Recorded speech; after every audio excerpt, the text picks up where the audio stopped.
Spotify or something like that? Okay, I think we're good. So apologies for the technical issues, but welcome to data-driven storytelling in the age of AI slop. Because AI has absolutely changed the game for us, hasn't it?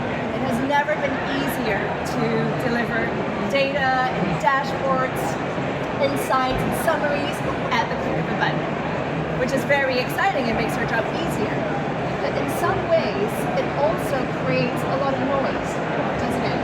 A ton of noise, a ton of content, and amidst all of that mounting of data and outputs, etc., something starts to happen. You get a little bit lost, right? And the real clarity starts to get lost underneath this mountain of noise and output. So what we're going to be talking about today is how we as HR leaders and practitioners can really use this as an opportunity to step up in our roles, right? To be really good at taking not just the people data, but creating meaning out of it, telling powerful and compelling stories that then make it easier for us to have the impact that we want to have as HR leaders. Sound good? All right. My name is Sophia Lynn Oliver. I work for HiBob, which is that stand right over there on the right, and I lead global leadership strategy and leadership development for HiBob. I've been working in the leadership and talent space for almost 20 years now, and I'm really passionate about how do we take people data and turn it into really clear and compelling stories that help us to have the impact that we want to have as HR leaders. Another topic that I often talk about is how do we move away from leadership development into looking at leadership as an ecosystem, right? Which, as you can imagine, there is a lot of data involved in that, right? Thinking about what are the conditions that will make it easier for our organizations and our leaders to be successful. I've been working with a lot of tech startups, scale-ups, and multinationals, and as you can see here, all over the world in 3 tech hubs of Singapore, San Francisco, and now London. So really excited to be here. However, what most people don't know is that I actually started my career working in private equity consulting. And this was back in the day where if your slides didn't tell a great story or didn't have a clear insight, the private equity partner would literally roll your slides up in a ball. This is where we used to print stuff, okay, which we don't do so much anymore. But he would roll the slides up in a ball and literally throw them at you. I kid you not. Right, so hopefully we don't have no PE partners in the audience today, fingers crossed. Right, but as you can imagine, it was a very effective, shall we say, motivational mechanism, right, for getting really, really good at telling people data stories. And another thing that I do a lot in my job these days is I coach our leaders. And often they will come to me and say, I know that I have the right path forward. I know this is the right decision for us to be making, but I'm struggling to get people on board. And I think that's a challenge that all of us can resonate with, isn't it? And the thing is, in this age of AI slop, we might have a clicker issue. Oh, there we go. In this age of AI slop, one of the things that's happening is that AI can be really confident, right? It talks about the data very confidently. It gives you an insight very confidently. But sometimes those very confident insights can be wrong, right? Can be misleading once you start to peek under the hood a little bit. And also we talked about the mountain of content, of noise, of insights, data, summaries, etc. And in this environment, it's really easy for decision makers to feel overwhelmed. I don't think there's any single one of us who hasn't felt like in the past 1 or 2 years, right, since AI has really taken off, like that overwhelm, that sense that there's so much content and data, what do I do with it? How do I make decisions with it? How do I cut to the clarity, right, underneath the noise? And in that environment, something starts to happen. First of all, attention spans start to drop, don't they? Right? You start to feel yourself constantly distracted and onto the next thing, and the same thing is happening for our decision makers as well. Skepticism goes up. We start learning more and more, do I really trust this? Is this AI speaking, right? And in that environment, it actually sometimes does become harder and harder to make the right decisions. But in this environment, again, it's a really powerful opportunity for us to step up as HR leaders. Because at the end of the day, data informs, but stories persuade. I love this line so much. I constantly have it as a post-it next to my desk. because I think it's all happened to us where we have the right data, we have a compelling insight, a compelling data point, right? Attrition is going up by 10%, we've got to do something about this. But then nothing happens. And why is that? Because ultimately, it's stories that create meaning. Put meaning into the data, and it's meaning that then inspires us and inspires the stakeholders that report towards action. Make sense? So data informs and stories persuade. And what we're going to go through is essentially a toolkit for how do you tell those powerful and compelling stories. And the first step in that toolkit is, if data informs and stories persuade, what are we trying to persuade towards? That is the very first step. And we go back to this very age-old principle of how do we start with why? And I know it is cliche, right? Starting with why. We've heard it, we've seen it a million times, but I think this is one of those times where that cliche is there for a reason, right? Because how often does it happen that, the business leader gives us a problem to solve, we go away, we pull the data, we build the charts, we come back with an answer, right? But we're moving so fast, we don't always stop and ask ourselves, actually, what is the real question here? What is the story that I'm trying to tell? And what do I want out of this? What is the outcome? What is the action that I want to happen as a result of me telling the story? Make sense? Yeah? So how do we take a step back and think about what are the stories that we want to tell and why we wanted to tell them? Because unless that story is connected to a decision that we want to make, is it really worth telling? Right? Is it really worth pulling that data, or is it us just creating more noise, right? Creating more information into the system? And there's a way to take that another step further, which is thinking about what are the leadership priorities here? What do your senior leaders care about? And you all know this as well as I do, that most leadership priorities ladder up to these three buckets. Is it going to hit my bottom line? Is it going to hit my top line, or is it going to accelerate my speed to impact, my speed to getting a feature into the market, for example, my speed to revenue, by bringing that 3 months up the line? So taking it that extra step further to say, how does my story that I want to tell and the decision that I want to make happen, how does it ladder up into one of these three buckets so that I'm actually speaking with the language of my execs versus the language of HR? And again, we all know this. There is not a single one of you in this audience who doesn't already know this. But often what we don't do is take that small pause and go, actually, how do I tell this story in a way that will feel compelling and will lead to the action that I want to take? And that leads us to a very, very important point here, and I absolutely love this, is that how can we get better at asking better questions so that at the end of the day we're getting better answers? Right? Has it ever happened to you where you jump in, you solve a problem, you get the data, you deliver the answer, and then you go, actually, what was that in service of it? Am I really solving the right problem here? Right, so we're going to walk through a few steps that will help you to think about how can you get better at asking those questions. So the first, we've kind of talked about this a little bit, but it's so important that it's worth repeating here, which is, what is the decision that I'm trying to drive? Right? What is the outcome? What is the action that I want my leader to take as a result? Right? And what's really useful as we go through these first steps is think about your own situation. So is there a data story, right, that you need to tell, whether it's something that you're working on right now or something that you anticipate coming down the line? This is a great time to think about what is that data story and how you can apply some of these tips to make it a more compelling story. So first one, again, the litmus test is, does it ladder up into a decision? If not, is it really the best use of your time to be telling this data story or someone else's time to be holding that data? The second step is have a hypothesis. Right? So often HR leaders come to me and say, I'm feeling overwhelmed, there's so much data, there's so much noise. What is the real insight here?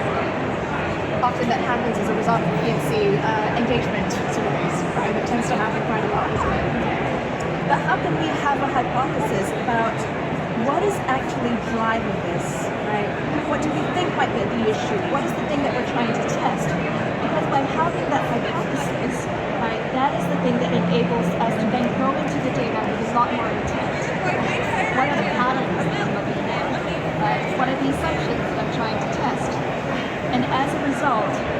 that gives us an ability to go into the data, cut away the noise, and focus on the things that will help us to either prove or disprove the assumption.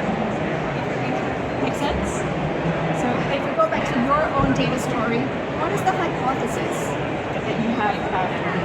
And I'm sure you have one, right? Sitting at the back of your head, whether or not you've consciously thought about it, I'm sure you have a hypothesis about what might be really going on. The next is to think about how can we frame trade-offs, right? Because ultimately, at the end of the day, most leadership decisions aren't a straightforward yes or no, are they? Right? Most leadership decisions are about trade-offs.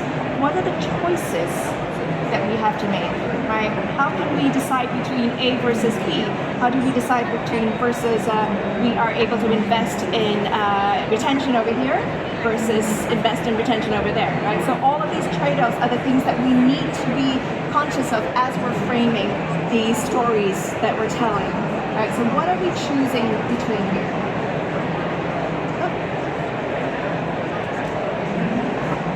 By the end of this presentation, I'll get better at not skipping forward too much. And the last one is possibly one of my favorite, most valuable tips, and that is how can you be your own cynic? And in a way, this actually counters the other tip, right, about having a hypothesis. Because sometimes what can happen when we have a hypothesis is we then go into the data, right, and we look for things that confirm what we believe, right?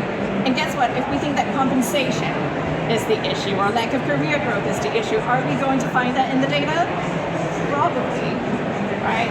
So how can we sort of balance that and validate that by thinking about actually what might prove us wrong? What is the thing, what is the data that I would need to find out in order to be really sure about this, in order to know that I'm not making an assumption and basically it's avoiding confirmation bias, right, if we were to put it in a nutshell. So what is the thing that might prove us wrong? And that's going to help us to balance out, and instead of looking for the confirmation in the data, right, it enables us to then look for what is the truth, right, what is the balanced view, because that is something that your stakeholder is probably going to be asking as well. Right?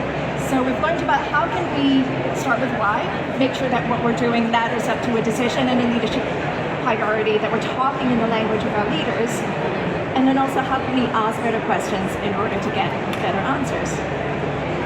But then say, once we've got the data, how do we look at that data, right?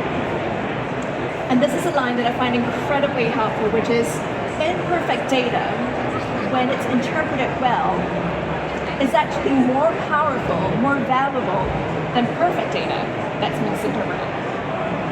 Try saying that 5 times. Right. Perfect data, imperfect data, interpreted well, is more valuable than perfect data that's misinterpreted. So really, really good reminder. And we're going to do just a fun little example to illustrate that. So, who here likes iced coffee, especially as the weather is getting warmer, you know, things are starting to heat up, it's not raining for the last week. Who here, just put your hand up a bit high so I can see, who here likes iced coffee? Okay, I would say roughly half of this group, right? And who here likes hot coffee? No matter what the weather, I prefer my coffee hot, thank you very much. So roughly half of you as well. Right, speaking of coffee, by the way, right over there we're serving some delicious grind coffee from one of HiBob's customers. So if later on after this you're keen for a bit of a caffeine kick, head on over there and we'll put some great coffee for you. I only had about 3 cups this morning. So for those of you who didn't raise your hand, I assume that you are maybe a tea drinker. Yes, seeing lots of nodding heads. Yes, quite a few. Right, as long as no one is like my husband, he only drinks water and beer. Right, that's about it. So we could say, if I were a HR analyst and I look at this lovely group of people over here and I say half of you like iced coffee and the other half of you like hot coffee, right, really great data, and based on my amazing analysis, I can now conclude that this group likes lukewarm coffee, right? Half. Very fair. This group loves lukewarm coffee, but of course that's ridiculous because no one in their right mind would be craving lukewarm coffee. Right, unless you are a mother of a baby and you're not used to drinking hot coffee anymore, which happens to some of us as well.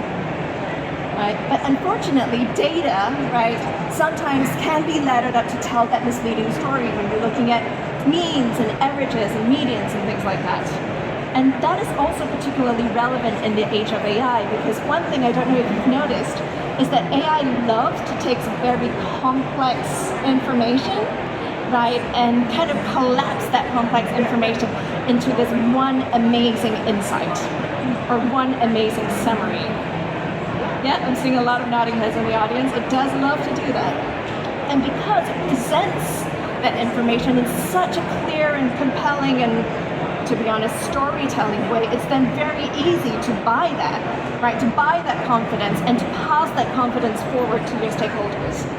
But what's really critical is you as the human in the loop, as the experienced HR leader with great judgment, great discernment, you're then able to look at that and go, actually, that's not really what's going on the ground, right? So you're able to peel back the layers, peel back the onion to make sure that you're telling the reality of what that story looks like.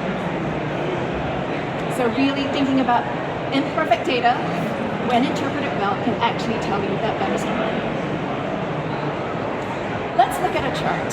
Right, so here you go. I know it's a little bit small, but for those of you in the back, this is a pretty typical chart about turnover rates by performance, right? Attrition rates by performance ratings, and we have over here the turnover rate percentages and the buckets of low performers, medium level performers, and high performers, right? So I'm sure many of us have generated charts like this many times before. And you look at this and you go, oh, of course, the takeaway is really clear, right? The takeaway is that our high performers are leaving at a much higher rate than our medium performers or low performers. So armed with this incredible insight, you charge, maybe you don't charge into anyone's office, but you book a meeting, you book a Zoom meeting with your CPO and your CEO and you say, we've got to do something about this. The data is telling us that turnover is really high for our highest performers. You figure something's gonna happen, right?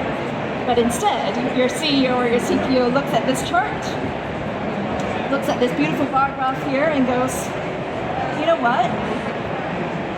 I think we're over-indexing on our high performers. I think our performance ratings are inflated. Right? I think we've got managers who don't know how to rate high performers. You know, they put too many people into high performer bucket. We really need to look at manager skills training for that. And by the way, in the last performance review cycle, those forms took a long, long time to complete. Could we not just simplify it a lot? Other companies seem to be doing that. Why aren't we doing that too? All right, so you've marched into this meeting hoping to walk away with a mandate to put some initiatives in place and retain your high-performing people who are leaving in droves. And instead, you march out with a mandate to simplify performance reviews and launch managers training. Has that ever happened to anyone before? Yeah, not just me, please. All right, and maybe you do want to simplify performance reviews. Maybe that was a win in a different way. But at the end of the day, what you wanted to point to was the fact that our high performers are leaving and we need to do something about it. So this is an opportunity to turn what is usually data reporting into problem solving and really add to your differentiator as a HR leader. So let's look at a different way of telling this story. And there are 4 things that you'll notice here. The first is the title of the chart. So in the previous slide, the previous title, it basically said something like turnover by performance ratings, right? Which is what my old private equity partner who used to throw balls of paper at us would have called a lazy title. That title is not working for you, it's not doing any extra work. Whereas this title is pointing your stakeholder towards the story. And the story is there is a high cost, right, to the fact that our highest performers are leaving us. So you're telling the story, you're not letting people get distracted. This is the story that I want you to walk away with. Really simple, right? But how often do we not do that? The second thing that you'll notice is different about this chart is the colors. So previous chart, very beautiful, right? Lots of lovely highball colors. But it's distracting, right? Color is distracting. Whereas in the new chart, we have used color very intentionally to tell the story. I I don't want you to pay attention to this. It's there for reference. But what I want you to pay attention to is this highlighted bright chart, which tells you what I want your focus to be on. The third thing that's changed is I've made the business impact crystal clear. So instead of thinking that you will take away from it what you take away from it, I'm telling you that this is how much it's costing us. Right? This is the 8-week delay in shipping new features if you're a tech company. Right? This is how many hours it takes to backfill and ramp, and this is the replacement cost as a result. I will not leave it up to chance for you to be telling a story to yourself that's different from the one that I want you to be hearing. And then the last thing you'll notice is this human element. Right? Because remember, we went back to data.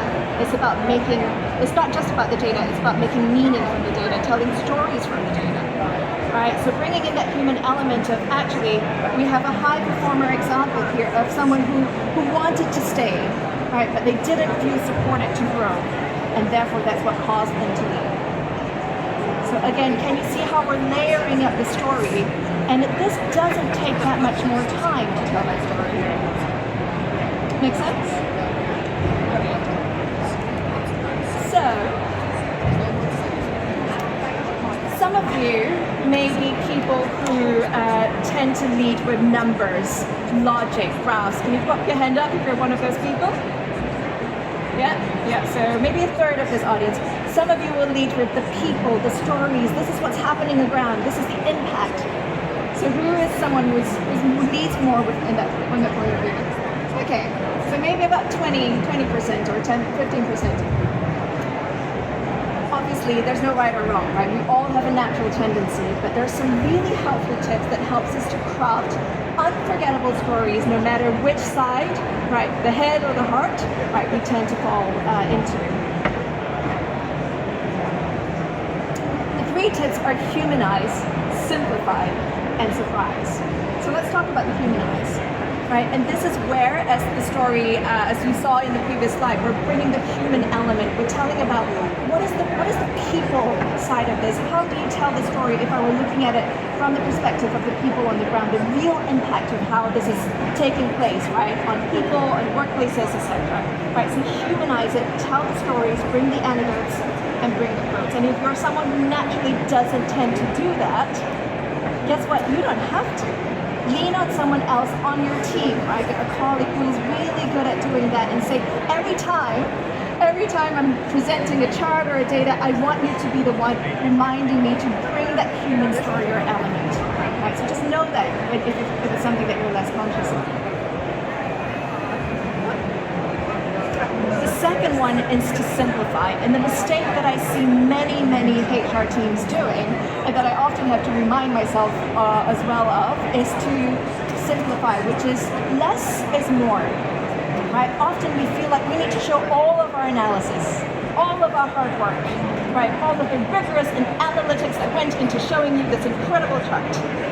But what does that do? It creates noise, right? It creates distractions. So remember that your job is not to show all of the work. Your job is to show the insight that is going to be the most useful, that's going to be the most actionable. And sometimes it will feel like you're cutting off a limb, right, to take some of that data analysis away. But if it leads to a more powerful story and the action that you want to happen, and is it worth it? Yes, it is 100% worth it. There we go. And the last element is surprise, right? So this is something to use perhaps somewhat judiciously. You don't want to be surprising your stakeholders in every single meeting, but it is actually probably one of the underused tools in our arsenal. Because how often do you look at data and go, oh, I thought we were going to see this in the data, but actually we're seeing that, right? Thought we would see X, now we're seeing Y. And often we keep that surprise to ourselves, don't we?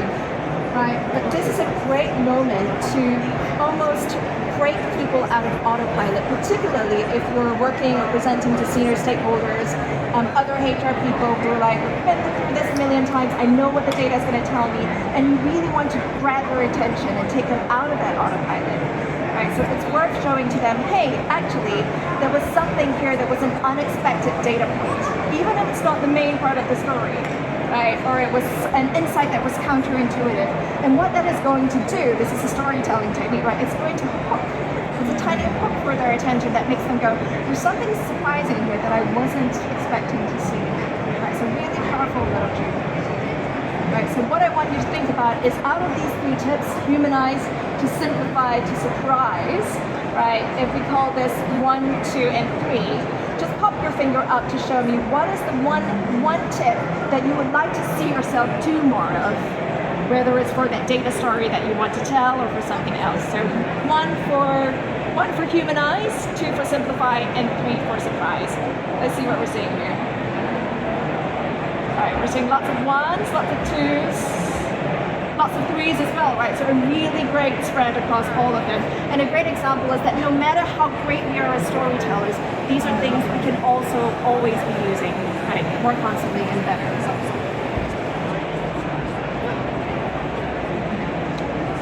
Skepticism, pushback, the delights of a skeptical stakeholder, right? But skepticism isn't a bad thing. It basically tells you that the person is actually engaged, right? It is actually a much better problem to have than someone who's basically indifferent, right? They're not paying attention to the data. So when you're dealing with skepticism or pushback, really try to avoid kind of that sense of being defensive, right? But to really think about if I took a step back, how could I diagnose what's really going on underneath that person's resistance or skepticism? And often the objections that you hear tend to fall within some of these 3 buckets, right? So dismissal, right? This is just regular market churn. It's nothing out of the ordinary. This is just noise. We need to ignore it. We need to focus on what's more important. Right? I think we've all heard that one before. The second one is doubt. I don't trust the data. Right? I'm not sure if the data is accurate. There's something here that I don't trust, and therefore I'm not going to buy the insight or the action that you're showing me. The third, my favorite, correlation isn't causation. Right? So that doubt, right? The fact that is this really the insight that we should be drawing, right? Is X really leading to Y? So I'm sure we've heard all of these objections before.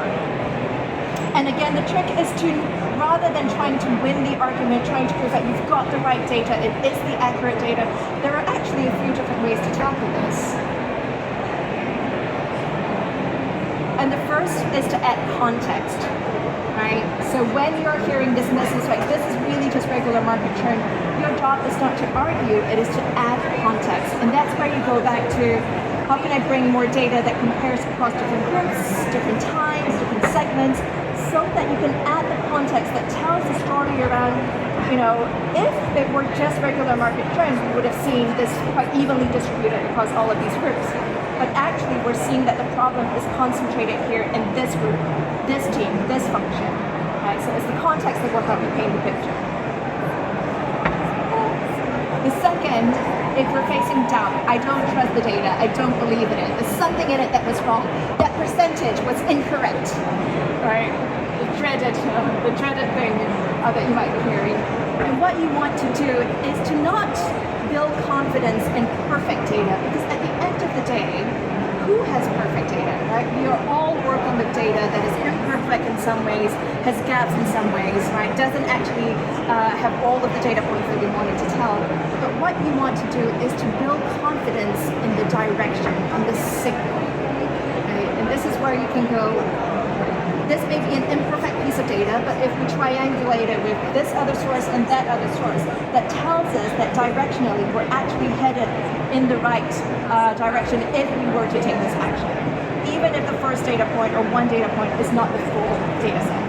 Right? So look at how can you build confidence in the signal, right, rather than the perfectness of the data.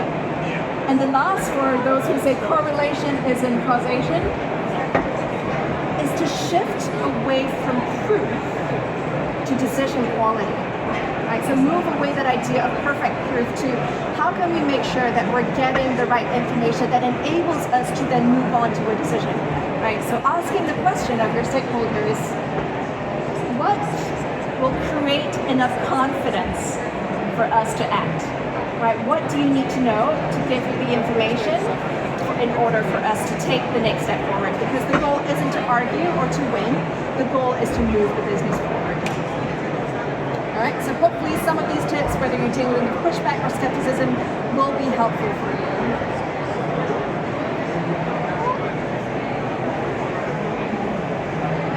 Alright, so